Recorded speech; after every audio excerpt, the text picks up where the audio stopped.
सबको जय मसीह की। और सब कैसे हैं?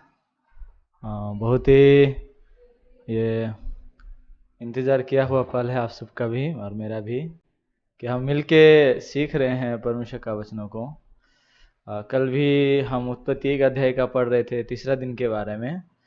और सच में ये इतना गहरा है, आगे बढ़ना चाहता हूँ पर उसमें और भी बातें कहने को मन करता है। आइए एक बार फिर से उत्पत्ति एक अध्याय का 11 से पढ़ेंगे हम।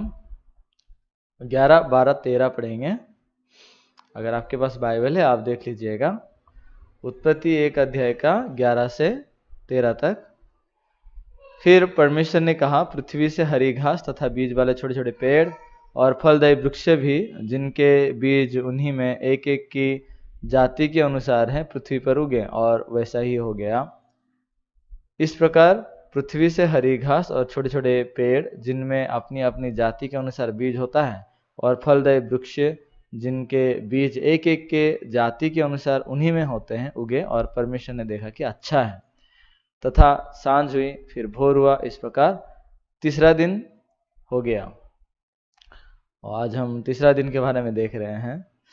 तो बीते दिन भी यानी कि कल भी हमने देखा था कैसे परमेश्वर काम करते हैं। और उस बात में हमने देखा कि परमेश्वर धरती के बारे में बात करते हैं, ना कि समुद्र के बारे में।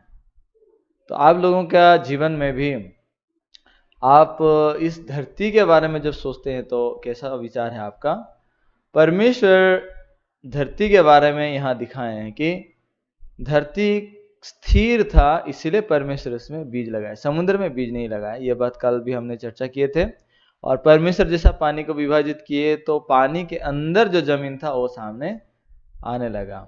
यानी कि उससे पहले पानी के द्वारा यह धरती ढापा हुआ था, और इसलिए परमेश्वर वहां पे काम करने के लिए सूखे जमीन को प्रकट किए। और उस जो जमीन ऊंची भाग जो दिखाई दिया, उसको परमेश्वर ने कहा कि यह पृथ्वी है। और उस पृथ्वी को परमेश्वर बोलने लगे।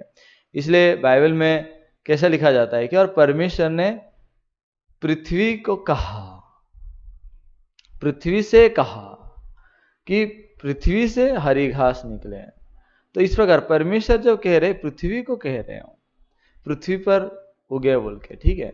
तो कल और हमने ये भी देखा था कि क्यों समुद्र को परमेश्वर ने नहीं कहा, क्योंकि याकूब का जो वचन है उसमें यह बात साफ तौर पे कहा जाता है कि कोई अगर ज्ञान का किसी का कमी है तो परमेश्वर को मांगे, जो परमेश्वर बिना उल्हाना दिए सबको उदारता से देता है, और उसको भी ज्ञान दी जाएगी, पर विश्वास से मांगे।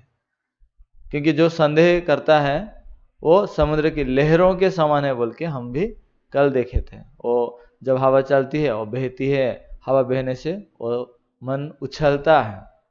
ऐसा मनुष्य ये ना समझे कि वो प्रभु से कुछ पाएगा, परंतु क्योंकि वो दुचिंता का व्यक्ति है और अपनी सारी बातों में वो चंचल है, इसलिए परमेश्वर ने कहा था कि जब तुम प्रार्थना करते हो तो निसंदेह मांगो। क्योंकि मनुष्य का मन चंचल होके मांग के भी विश्वास करेंगे तो यह कैसी बात होगी, है ना। मैं एक पास्टर का मिशन स्कूल में टेस्टिमनी जब सुन रहा था बीते कुछ दिनों में, तो सच में बहुत दिल को छूने वाला था। वो एक बार प्रार्थना किए मिशन स्कूल के दौरान, ट्रेनिंग के दौरान। उनका खाना नहीं था और उस समय वो प्रार्थना किए, पास्टर के साथ भी मिलकर प्रार्थना किए, जो उनका ट्रेनिंग दे रहे थे वो पास्टर के साथ। और सुबह चावल के लिए, सब दाल के लिए प्रार्थना करके आमीन किए, और दिन को प्रचार गए, है ना। लेकिन शाम को जब आ रहे हैं कोई चावल नहीं है, कोई दाल नहीं है, तो इसलिए वो भी थके हुए हैं, बिना खाए कैसे, है ना। तो परमेश्वर का विश्वास को सीख रहे हैं, तो वो पूरा थके हुए हैं और सोए हैं। तो पास्टर आके उनको जगा रहे हैं, क्या कर रहे तो सोया क्यों है, चूल्हा क्यों नहीं जलाया, अभी तक खाना नहीं क्यों बनाया। तो पास्टर कैसे बोले, तो पास्टर बोले कि पास्टर चावल नहीं है, कुछ भी नहीं है। तो पास्टर उसको डांटने लगे, तो चावल नहीं है तो सुबह प्रार्थना किया था कि नहीं किया था? हाँ किया था। आमीन किया था कि नहीं किया था? हाँ आमीन किया था। तो आमीन का मतलब क्या है? हाँ, आमीन का मतलब यीशु मसीह के नाम से मैं प्रार्थना किया, आमीन बोले। मूर्ख, आमीन का मतलब मैं भी सहमत हूं, प्रभु देगा, ये प्रार्थना को सुना है करके। तो सुबह चावल के लिए प्रार्थना किया था, तो विश्वास किया था कि नहीं प्रभु देगा बोल के, तो उनका और जवाब नहीं है कुछ, है ना। तो फिर चूल्हा क्यों नहीं जलाए बोल के पास्टर उसको डांटे, जा चूल्हा जला बोले। तो वो चूल्हा जलाने गए, चावल नहीं है, दाल नहीं है, तो चूल्हा में क्या गर्म पानी बस उबालेंगे। तो मैं ये गवाही सुना, बहुत फनी लगा थोड़ा, लेकिन मैं गहराई से सोचा इस बात को। सचमुच में उस समय वो पास्टर गवाही दे रहे थे कि उस समय मेरा विश्वास नहीं था, इसलिए पास्टर पास्टर के साथ हमने प्रार्थना किया, लेकिन हम चूल्हा भी नहीं जलाए थे। हाँ, सच में हम, मेरे जीवन में भी ऐसा समय है, कई बार मैं प्रार्थना किया हूँ और प्रभु को देगा करके विश्वास नहीं किया हूँ। कभी कभी परमेश्वर दिए हैं, कभी कभी नहीं दिए हैं, इस प्रकार मैंने हिसाब किया था। लेकिन उसका वजह क्या है, यहाँ पे मैं देख पाया कि समुद्र की तरह मन उछलता है, तो इसीलिए क्या होता है, भरोसा नहीं कर पाते, मन स्थिर नहीं होता है। तो ये पास्टर फिर जाके जब पानी मतलब गर्म कर रहे हैं, वो चूल्हा जलाकर, कहाँ से चावल आएगा, है ना। तब पास्टर आके उनको 50 रुपया दिए और बोले कि ये जाओ चावल खरीद के ले आओ। वो पास्टर का पैसा नहीं था, पास्टर बोले कि एक बहन आई थी, वो मिशन स्कूल के लिए ये डोनेशन देकर गई है, तो इसलिए तुम लोग जाओ चावल खरीदो। तो तब उनको पास्टर गवाही दे रहे थे कि हाँ, मैं परमेश्वर के सामने कितना शर्मिंदा हुआ कि सचमुच में परमेश्वर मेरे लिए सब कुछ तैयार किए, हमने प्रार्थना करके मांगा है, लेकिन मैं उसे विश्वास नहीं किया था, इसलिए मेरे दिल में मैं चावल मिलेगा कि नहीं करके मैं चूल्हा नहीं जलाया था करके। ये गवाही को जब सुना, सचमुच में हाँ, परमेश्वर जब करे प्रार्थना करते समय विश्वास करो, लेकिन क्यों हमारा दिल में, हमारे जीवन में शर्मिंदा होते हैं, तो वो इसलिए कि विश्वास नहीं करने के वजह से। आप लोगों में से कोई कोई ये गवाही भी सुना होगा। बीते दिन एक मॉर्निंग सर्विस में पास्टर एक प्रचार कर रहे थे और अपना गवाही बताया।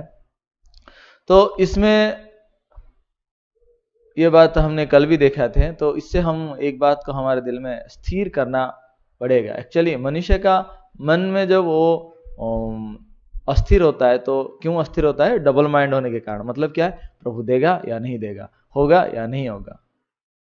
कभी कभी इस प्रकार परिस्थितियां आपके जीवन में भी आता है ना, आता है। तो उस समय आप कैसे उसको स्थिर करते हैं, कैसे पक्का करते हैं। आप एक बात ध्यान रखिए, आपका विचार परमेश्वर का विचार कभी समान नहीं है, इसलिए आपके समझ के हिसाब से, आपके विचार के अनुसार कभी नाप तोल करके विश्वास करने की कोशिश ना करें। मैं व्यवस्था नहीं सिखा रहा हूं कि ऐसा करें ऐसा ना करें बोल के, ठीक है, ये व्यवस्था नहीं है, लेकिन ये रूल है। तो इसलिए जब बाइबल को देखते हैं, हमारा मन के अनुसार परमेश्वर का वचन मैच नहीं खा सकता है, समझ रहे हैं। यशायाह 55 का 8 अध्याय अगर आप देखेंगे, परमेश्वर ने क्या कहा है, क्योंकि यहोवा कहता है, मेरे विचार और तुम्हारे विचार एक समान नहीं है, ना तुम्हारी गति और मेरी गति एक सी है। इसलिए हमारा विचार परमेश्वर का विचार गलत, हमारा विचार गलत हो सकता है, परमेश्वर का जो विचार सही है कि नहीं। तो कभी कभी हम जो सही समझ सोच रहे हैं, परमेश्वर उसको गलत बोलेगा, हम जिसको गलत सोच रहे हैं उसको परमेश्वर सही बोलेगा, है कि नहीं। तो उस समय आप दोनों में नाप तोल करके परमेश्वर का वचनों को अगर इनकार कर देंगे, बहुत बड़ा नुकसान तब होता है। इसलिए हमेशा एक बात को हमारे दिल में एक प्रोसेस से होके गुजरना जरूरी है, तो मैं क्या करना चाहिए। इसलिए हम हमेशा प्रभु के पास जाके इस बात को वचनों में जाके, वचनों में जांचना जरूरी होता है। तो परमेश्वर बाइबल में जब भी काम किए हैं, वहां भी एक प्रोसेस पे लोगों को अगुवाई किए हैं, इस प्रकार प्रोसेस बनाए हैं ताकि लोग अपना उपाय को विश्वास ना करें। इसी प्रकार परमेश्वर लोगों को बनाया है, एक उपाय है, पर मतलब उपाय नहीं, प्रोसेस मतलब क्या, प्रक्रिया है। एक प्रक्रिया, परमेश्वर एक प्रक्रिया से होकर काम किए हैं। यूहन्ना 2 अध्याय में भी आप देखेंगे, उनका क्या है, दाखरस घट गया लिखा है ना, लेकिन घट गया तो यीशु के पास नहीं जा रहा है कोई, लेकिन जब वो दाखरस खत्म हो गया, बल्कि मरियम देखा कि ये घट जा रहा है, एक समय ये खत्म हो जाएगा, तो खत्म होने का चीज को मरियम ने देखा था, और एक खत्म होने से बाद में बहुत देर हो जाएगा, इसलिए तब से जाकर वो यीशु को जाके बोल रहे हैं कि उनका दाखरस खत्म हो गया, उनका दाखरस नहीं रहा बोल के हिंदी में लिखा जाता है। तो जब यीशु को जाके बोल रहा है, तो यीशु कह रहा है, हे महिला, मुझे तुझसे क्या काम। अपने माँ को कोई महिला बोलेगा, लेकिन यीशु मसीह वहां क्यों उसको महिला बोले? यहां यीशु मसीह उस अपने मां को अपमान नहीं करा रहे हैं। यह परमेश्वर काम करने का एक तरीका को दिखा रहे हैं कि किस प्रकार है। यीशु मसीह का काम करने का अगर आप ढंग को देखेंगे, वहां सिर्फ रिश्ता है वचन का। यीशु ने यह कहा था, जो मेरा वचन सुनता है वो मेरा भाई है, वो मेरा माँ है, वो मेरा सब, वो कह रहे हैं ना कि वचन सुनने वाला यीशु का असली भाई है, लेकिन वचन को नहीं सुनने वाला नहीं है। तो इसलिए वहां भी यीशु मसीह वहां हिंट दे दिया कि हे महिला, तो यीशु कह रहा है वचन सुनने वाला अगर उसका भाई है, तो ये हे महिला कहने का मतलब यीशु क्या चाहते हैं कि ये भी वचन के अनुसार चले, वचन के अनुसार वो जिए। वचन के अनुसार चले कहने का मतलब व्यवस्था को मानना टाइप का मत समझिए, ठीक है? ऐसा जैसा साधारण लोग बोलते हैं ऐसा मत समझिए।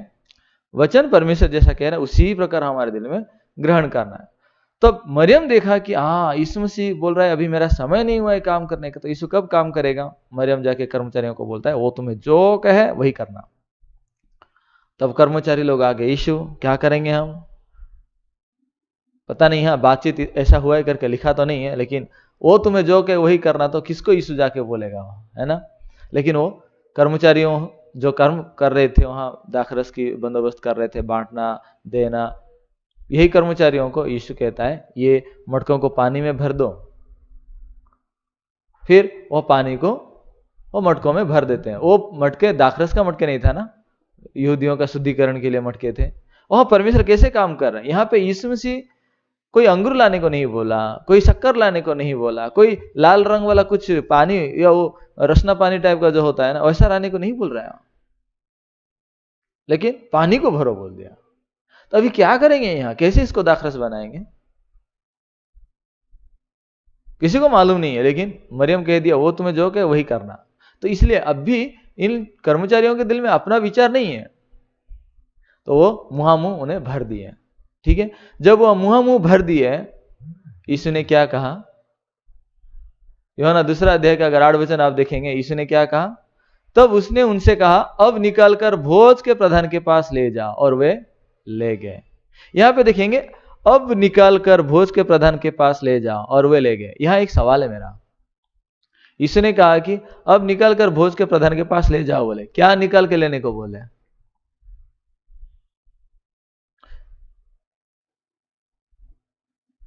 पानी या दाखरस? पानी। तो यीशु बोले कि ये पानी निकाल कर ले जाओ। वहां उनको दाखरस चाहिए था, यीशु पानी लेने को बोलेंगे क्या? तो फिर आप कैसे सोचेंगे कि पानी ले गए बोल के? लेकिन अभी वो पानी भरे थे, है ना? अब निकाल कर पानी नहीं लिखा है यहाँ पे, लेकिन वो पानी तो भरे थे, पानी ही ले गए होंगे ना। तो ये मनुष्य का विचार है, ये आप लोगों का विचार है। लेकिन यहां पे बाइबल कह रहा है तब उसने उनसे कहा अब निकाल कर भोज के प्रधान के पास ले जाओ। यहां पे अब निकाल कर बोल रहा है, यहां अब करके एक समय है, ठीक है? एक मूवमेंट है, एक पल है यहाँ पे। इस समय से पहले एक समय है और इस समय के बाद का भी समय है। अभी के बाद अभी एक समय चलने वाला है, चल रहा है। जब यीशु ने वहां पानी भरने को कहा, वो लोग पानी जरूर भरे थे, ठीक है? लेकिन अब यीशु कह रहा है अब निकाल के भोज के प्रधान के पास ले जाओ। तो ये जो परमेश्वर ने कहा अब निकल कर ले जाओ, तो यहां पे आप देखेंगे पानी बोल के नहीं लिखा है, दाखरस करके नहीं लिखा, लेकिन इसको एक सीक्रेट के रूप में रखा हुआ है, एक भेद इसमें है, एक रहस्य इसमें परमेश्वर लिखा है। तो जब परमेश्वर कह रहा है कि अब, इसका मतलब ये अब पानी यीशु मसीह के द्वारा दाखरस बनाया जा चुका है। ये धरती कैसे बदला? परमेश्वर का वचनों से। यीशु के द्वारा भी बाइबल में ऐसे ही लोग बदले हैं। बाइबल में हर जगह आप देख सकते हैं कि लोग कैसे बदले हैं। आप जब लकवे बीमारी का भी जीवन में देखेंगे, मरकुस 2 अध्याय में वहां ये लकवे बीमारी को लेकर यीशु उसको चंगा किया, तो यीशु मसीह सबको एक वचन देके उनको बदला है। तो यहां भी जब यीशु मसीह कह रहा है कि अब निकल कर ले जाओ, मतलब अब से पहले क्या था वो? और निश्चित रूप से पानी भरे थे, लेकिन अब क्या है वो? जब कर्मचारी लोग वहां भरे थे वो पानी था या दाखरस था? पानी था ना। लेकिन अभी अब लेकर जाओ कह रहे, इसका मतलब ये दाखरस बन चुका है। मान के चलो ये दाखरस नहीं बना है और यीशु बोलेगा अब इसको निकाल कर ले जा, इसका मतलब क्या होगा? यीशु हास्यास्पद बनेंगे, है ना, मजाक का एक नमूने की तरह बन जाएंगे। और ये लोग जो कर्मचारी लोग पानी लेकर जाएंगे लोगों का उपहास करेंगे, लोगों को मजाक करेंगे, लोगों को इंसल्ट हो जाएगा, है ना। दाखरस पीने वाले को आप अगर पानी देंगे तो उनके लिए इंसल्ट होगा, क्योंकि उनके लिए वो बहुत ही महत्वपूर्ण चीज है दाखरस। इजराइल लोगों के लिए खुशियां के समय में वो दाखरस जो पीते हैं। तो जैसा हम यहाँ भोज में चिकन करी या मटन करी, जो भी कुछ लोग का क्या क्या प्रिफरेंस रहता है, लेकिन वहाँ यही चीज है दाखरस की। तो इसलिए यह एक पल है, अब निकल कर भोज के प्रधान के पास ले जाओ। तो अभी हम देखेंगे यहाँ पे लोग दो भाग में विभाजित हो जाएंगे। जो लोग इसको सोचते हैं कि पानी है वो कभी लेकर नहीं जा सकते, क्योंकि अभी पानी भरे थे, उनको लगता है कि यह पानी है।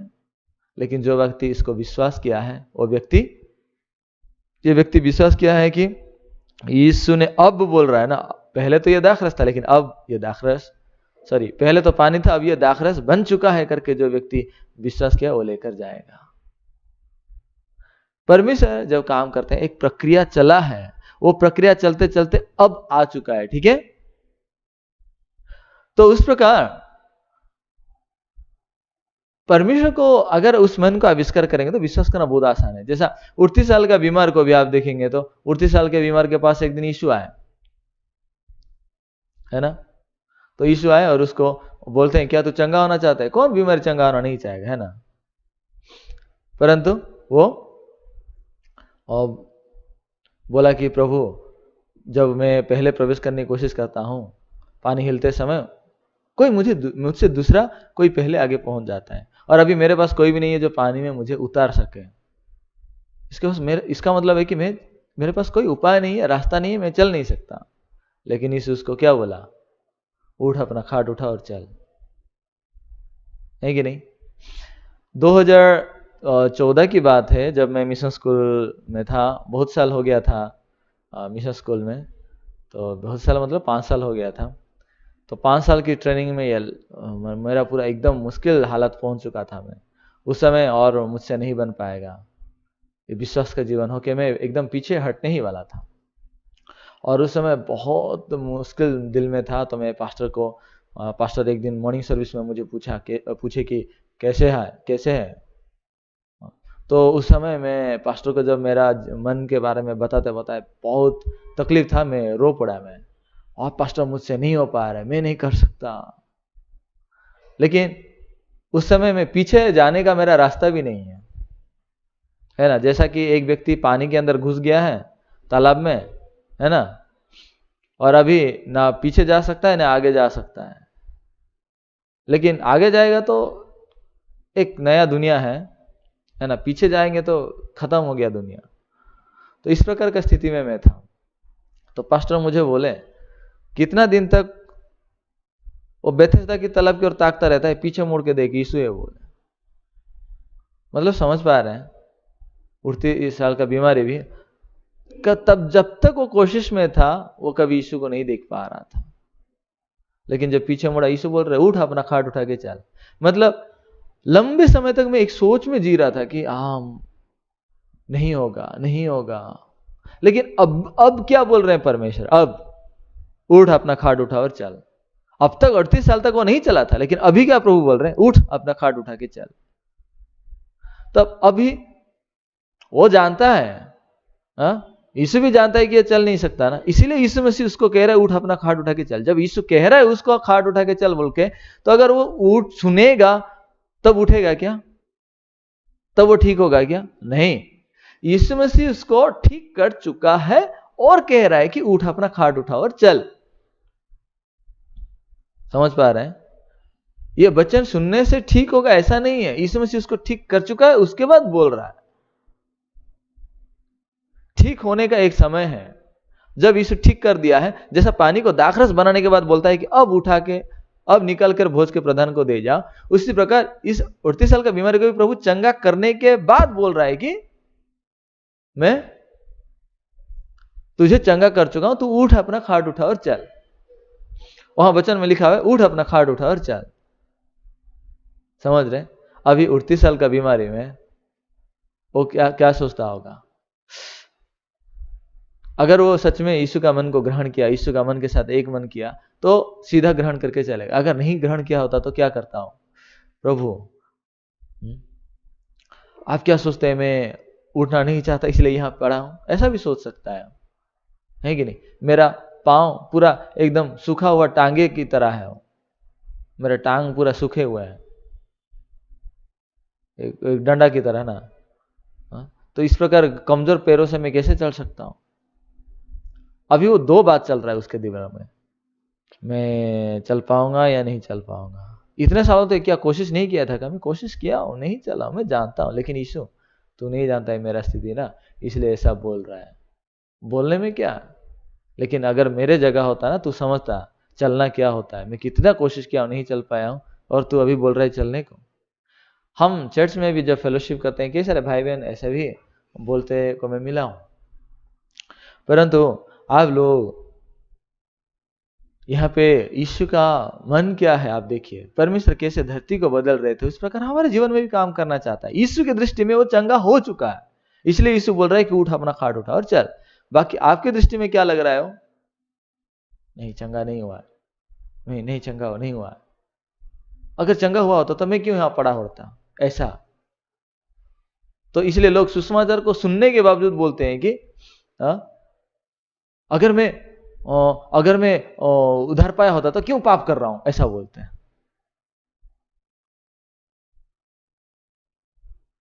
तो फिर कैसे समाधान होगा उसका? वो क्यों विश्वास नहीं कर पाते हैं? मालूम है उनका मन कहां पर है? परिस्थिति पर है, अपने व्यवहार पर है कि नहीं?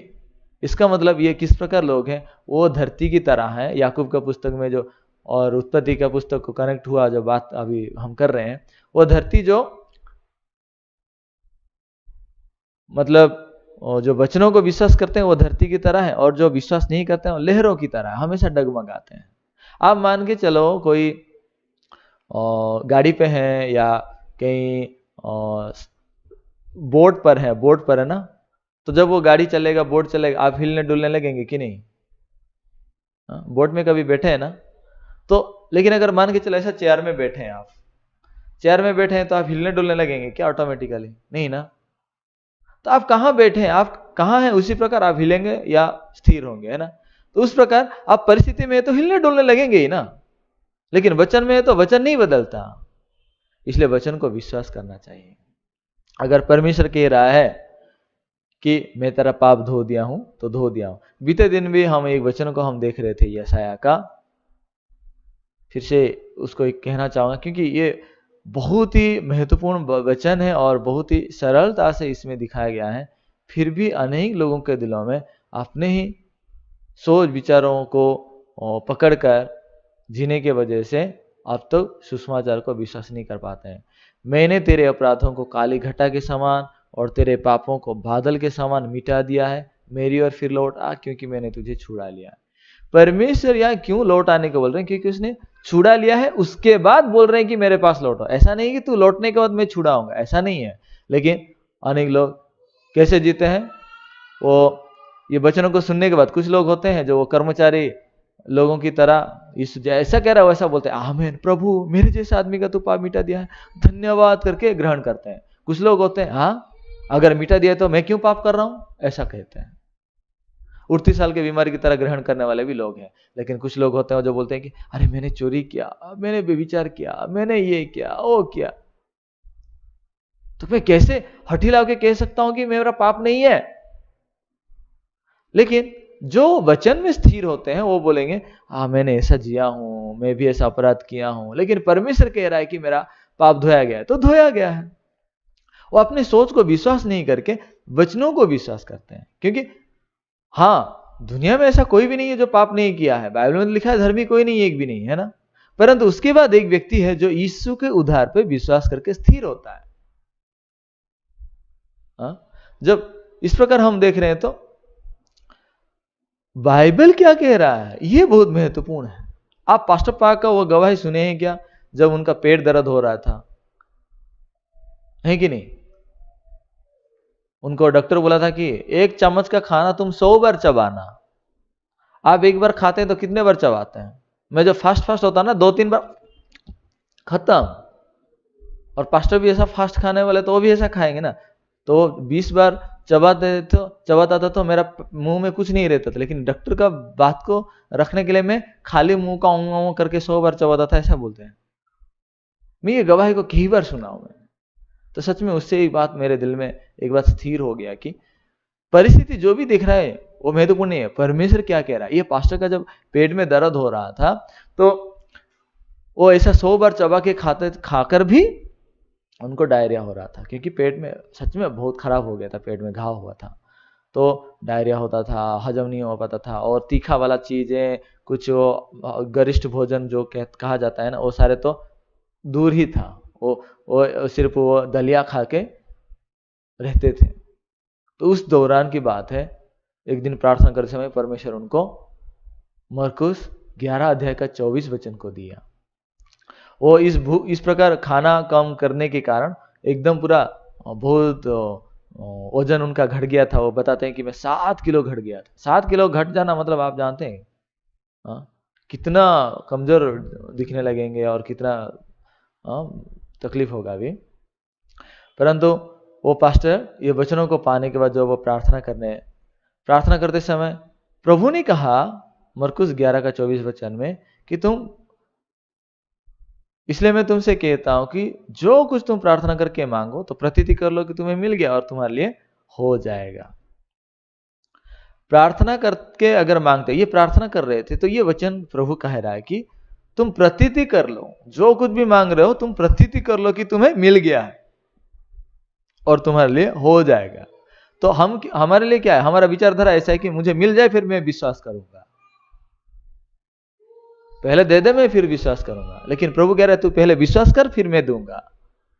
तो हमारा विचार और परमेश्वर का विचार बहुत अलग है कि नहीं? तो यहां पे जब ये वचनों को देखें, परमेश्वर बोल रहे हैं तो मैं क्या करूं, विश्वास करूं या नहीं करूं।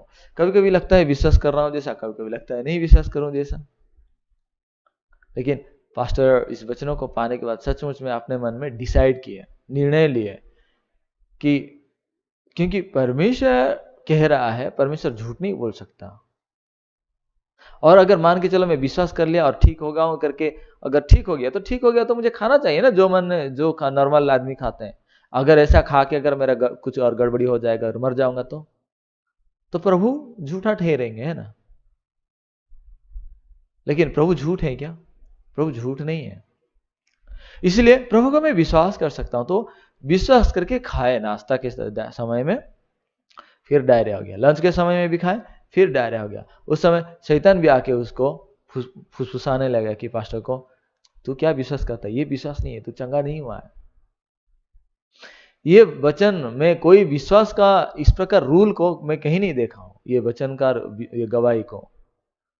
तो इसलिए वो पास्टर जब इस सोच जब आया शैतान को, पास्टर बोले कि भले ही मेरा पेट दर्द हो रहा है, वचन कह रहा है तुम प्रतीति कर लो, तुम्हें मिल गया और तुम्हारे लिए हो जाएगा। इसका मतलब मैं चंगाई के लिए प्रभु को मांगा हूं, मैं चंगाई पाया हूं। दर्द हो रहा है फिर भी मैं चंगाई पाया हूं करके वो मन में स्थिर किए। उसके बाद उस दिन शाम को किसी होटल में जाके वो खाए, वो नॉर्मल थे, कुछ समस्या नहीं हुआ। अगले दिन सुबह को पेट एकदम पूरा ठीक हो गया था, क्योंकि 24 घंटे में एकदम मेरा पेट ठीक हो गया करके ये गवाही दी है। तो इन सारे इस प्रकार गवाही को सुनने से आप क्या सोचते हैं? पास्टर के दिल में वो धरती की तरह एक बार जब वो वचन को स्थिर मन से ग्रहण किए, वो वचन काम किया। आज जो उत्पत्ति का 1 अध्याय से 11 वचन को जब हम पढ़ रहे थे, उसमें वही है ना, 11, 12, 13 में परमेश्वर धरती में बीज को लगा रहे है कि नहीं? इसलिए आप लोग भी परिस्थिति को विश्वास ना करके अगर ये वचनों को ही विश्वास करेंगे तो उसमें बहुत आश्चर्य रूप से आप परमेश्वर का ये महिमा को आप देखेंगे और परमेश्वर का काम को भी देखेंगे। आइए प्रार्थना करेंगे और कल इसी समय फिर से मिलेंगे। हमारे मूल्यांश के पिता धन्यवाद देते हैं, आज हमें उत्पत्ति 1 अध्याय में तीसरा दिन के बारे में दिखाया कि हम संदेह ना करके विश्वास करें। परमेश्वर तेरे वचनों के द्वारा सबको आशीष दे। परिस्थिति चाहे कुछ भी हो जाए, हम वचनों को ना त्याग कर, वचन जैसा कह रहा हम उसको 100% विश्वास करके परमेश्वर का महिमा को देखने पाए। सारा महिमा आदर देते हैं, सबको तेरे चरणों में सौंप कर प्रभु यीशु मसीह नाम से प्रार्थना करता हूँ, आमीन। धन्यवाद, फिर कल इसी समय मिलेंगे। जय मसीह की।